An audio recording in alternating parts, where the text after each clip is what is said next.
सच्चाई को प्रताड़ित किया जा सकता है मगर पराजित नहीं किया जा सकता।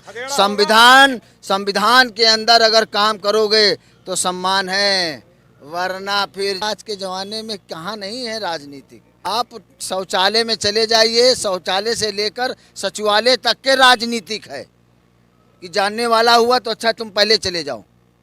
तो राजनीतिक हर जगह व्याप्त है, क्योंकि ये जो देश विदेशियों ने एक दूसरे विदेशी को दे के दिया गया था। नमस्कार, मैं सुनील और आप देख रहे हैं अखिल भारत न्यूज़। आज मैं उत्तर प्रदेश में लखनऊ में समाजवादी कार्यालय आप देख सकते हैं बिल्कुल हमारे साथ में है। और हमारे साथ बिल्कुल आपको जैसा कि पता है हमारे उत्तर प्रदेश के मुख्यमंत्री योगी जी और हमारे सामने सुरेश योद्धा जी हैं। इनकी शक्ल बिल्कुल हूबहू सेम है। कुछ लोग वीडियो में देख के हो सकता है आश्चर्यचकित हो जाएं कि हो सकता है योगी जी तो नहीं आ गए हैं यहाँ पे समाजवादी पार्टी के कार्यालय पे। तो आइए हम बात करते हैं कि उत्तर प्रदेश चुनाव को लेकर समाजवादी पार्टी की तैयारी कैसी है और पिछले 4.5 साल में योगी आदित्यनाथ जी के कामकाज से उत्तर प्रदेश की जनता और लखनऊ की जनता कितना खुश है और कितना संतुष्ट है। तो आइए हम बात करते हैं सुरेश जी से। कैसे हैं आप? एकदम आप जैसे हैं। अच्छा, धन्यवाद। आप ये बताइए 4.5 साल में जो उत्तर प्रदेश सरकार के कार्यकाल रहे हैं उससे आप कितना संतुष्ट हैं? देखिए 4.5 साल के अंदर जिस तरीके से जनता के चेहरे की हंसी इस जालिम सीएम ने नोच ली है, वो हम आपको कोरोना पीरियड की वीडियो निकाल के देखिए तब आपका दर्द बात कर रहे हैं। मुस्कुराइए, लखनऊ में है। हाँ मुस्कुराइए, तो मुस्कुराइए, लखनऊ में है आप। मुस्कुराइए मगर बनावटी मुस्कुराइए। दिल से अगर मुस्कुराए तो सीधे जेल जाए। क्योंकि मुस्कुराने पे जेल ऐसे कैसे? अरे मैं खुद ही लाफिंग सिखाता हूँ, मैं कस के हंसता हूँ। दरोगा आता है कहता है कि ज़्यादा तेज ना हंसो, इस पारिक में IAS PCS आते हैं। हमने कहा ये पारिक है कोई तुम्हारे बाप का दफ्तर नहीं ना, यहाँ laughing is a good medicine. तो इस समय लोगों की हंसी पे पर्दा डालने का, दुख का चेहरा होना चाहिए, ये सरकार वो देखना चाहती है, ये मनुवाद लागू करना चाहती है। मनुवाद किस तरह मतलब कि देखो ना, खुलेआम हाथरस में बहन बेटी को जिंदा जला दिया जा रहा है, माँ बाप से नहीं मिलने दिया जा रहा है, कानून कायदे को एकदम चकनाचूर कर दिया जा रहा है, अहंकार में चूर है ये बाबा CM बना बैठा हुआ है। इसका योद्धा सुरेश ठाकुर से ही पाला पड़ेगा, जो कि समाजवादी पार्टी के लिए अकेले ही माने अखिलेश यादव जी के संपर्क में चलता रहता हूँ। तो आपको क्या लगता है कि आप यहाँ चुनाव लड़ने के लिए आए हैं पार्टी कार्यालय टिकट मांगने के लिए? I not like ticket only for social workers. मैं समाज के हर लोगों को एकजुट करना चाहता हूँ, नाम चाहे अनेक हो, मूल निवासी एक हो। तो सोशल वर्क तो आप बिना किसी पार्टी से जुड़ के भी कर सकते हैं, इसमें राजनीति को बीच में लाने की क्या आवश्यकता है? राजनीति को बीच में लाने की आवश्यकता आज के ज़माने में कहाँ नहीं है राजनीति। आप शौचालय में चले जाइए, शौचालय से लेकर सचिवालय तक के राजनीतिक है कि जानने वाला हुआ तो अच्छा तुम पहले चले जाओ। तो राजनीतिक हर जगह व्याप्त है, क्योंकि ये जो देश विदेशियों ने एक दूसरे विदेशी को दे के दिया गया था, तभी तो हमारा देश बिक रहा है। जब किसी को फ्री में संपत्ति मिल जाएगी तो वो बनाएगा नहीं, वो बेचेगा। ये देखो बेची तो रहे हैं। उत्तर प्रदेश में जो चुनाव आ रहा 2022 में, आप किस मुद्दे पर चुनाव लड़ेंगे? कैसे आप योगी जी का मतलब टक्कर लेंगे? विकास सर्वप्रथम। जो हमारे नौजवान बेरोजगार बैठे हैं, जिनकी आस टूटी जा रही है, भैया ने, आदरणीय अध्यक्ष जी ने कहा है कि 10 लाख नौकरियां देंगे और 300 यूनिट बिजली फ्री में देंगे। बात कर रहे हैं कि विकास के मुद्दे पर चुनाव लड़ेंगे। अगर आप विकास के मुद्दे की बात करें तो 2017 में तो आपने विकास किया था, फिर उस समय जनता ने आपको नकार क्यों दिया? देखिए 2017 के अंदर एक बहरूपिया आया था जिसका नाम था ये प्रधानमंत्री नरेंद्र मोदी। उस बहरूपिये ने इतना बड़ा लोभावन वादे किए, 2 करोड़ नौकरी, 15 लाख, हाँ, और भी कई प्रकार के जो है प्रलोभन दिया, और जिसको अंत में करोड़ों रुपया बिहार में जाकर दान करे दे रहा, दिया किसी को नहीं। तो इस व्यक्ति के पास जो शब्द हैं वो सिर्फ झूठ की फैक्ट्री से निकला है, और जो कि RSS सिर्फ झूठ फैलाती है।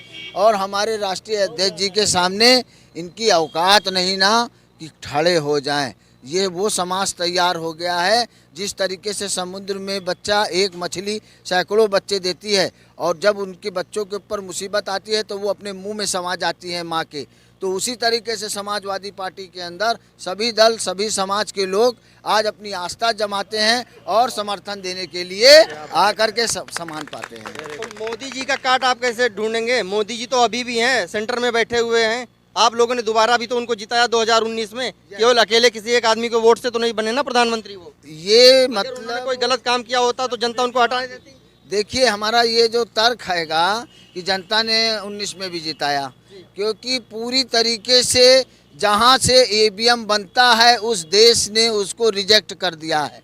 यहाँ पर हमारे देश के प्रधानमंत्री ने और गृह मंत्री ने विदेश से इस कंप्यूटर मास्टर का साइंटिस्ट बुलाकर उससे कहा कि अगर कोई आदमी उसको हैंक करेगा तो कैसे करेगा, हम उससे कैसे बच सकते हैं।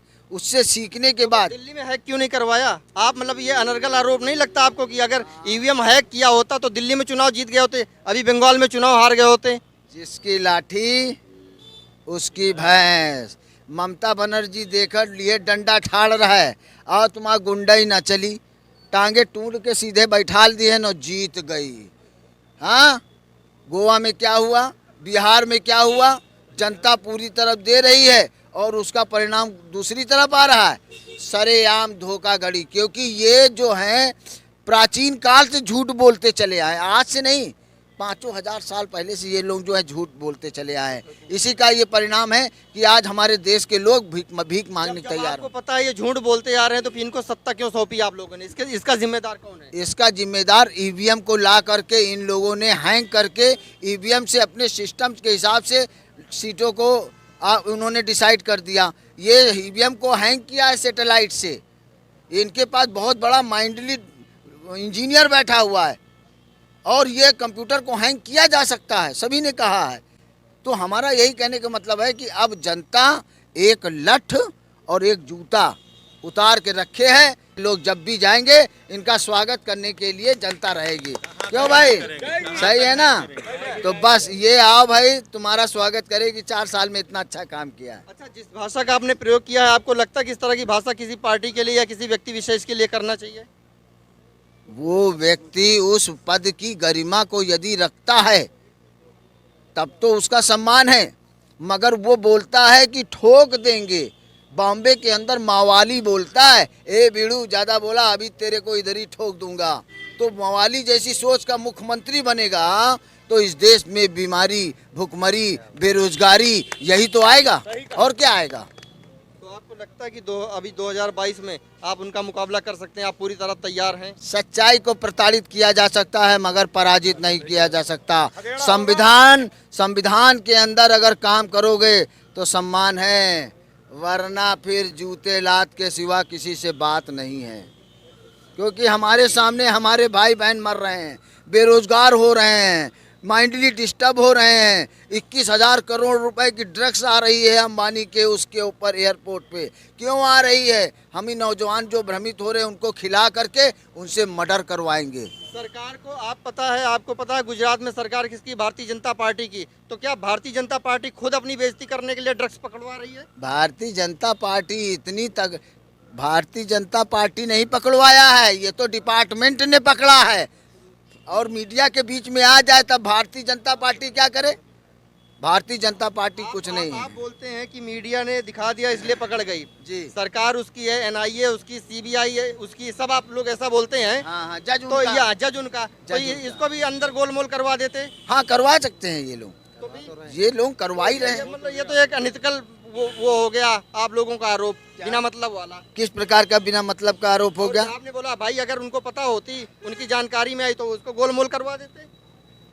Very good. पुलवामा में हमला हुआ जो है, हमारे 41 सैनिकों को शहीद कर दिया गया। 250 कुंटल बारूदी सुरंग के साथ, आरडीएक्स के साथ।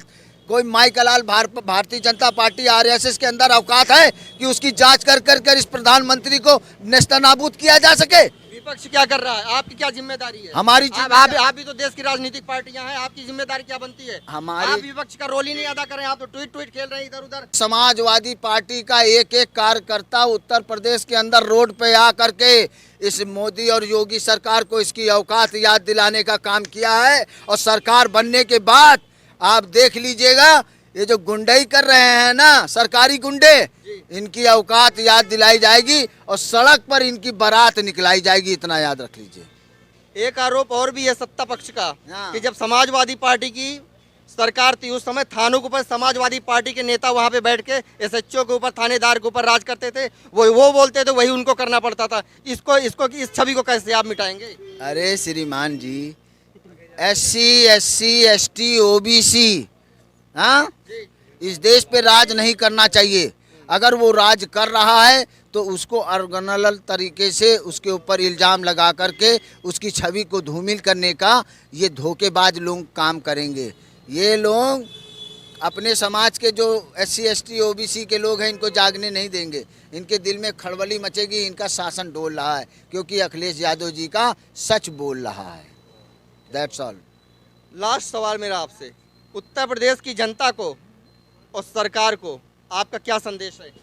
उत्तर प्रदेश की जनता का संदेश ये है कि अब अगर अपने बच्चों को शिक्षित बनाना है, अपने परिवार में खुशियाँ लाना है, तो समाजवादी पार्टी के हमारे अखिलेश जी को हाथों को मजबूत बना करके साइकिल पर मोहर लगाइए और विजय बना करके इस देश के गद्दार CM, जिसको योगी आदित्यनाथ बोलते हैं, इसने संविधान का उल्लंघन किया है, राष्ट्रपति इसके सामने खड़ा है और ये जो है कुर्सी पे बैठा है। इसका मतलब कि आज भी मनुवाद ये लोग जो है लागू करना चाहते हैं और ये होने नहीं दिया जाएगा।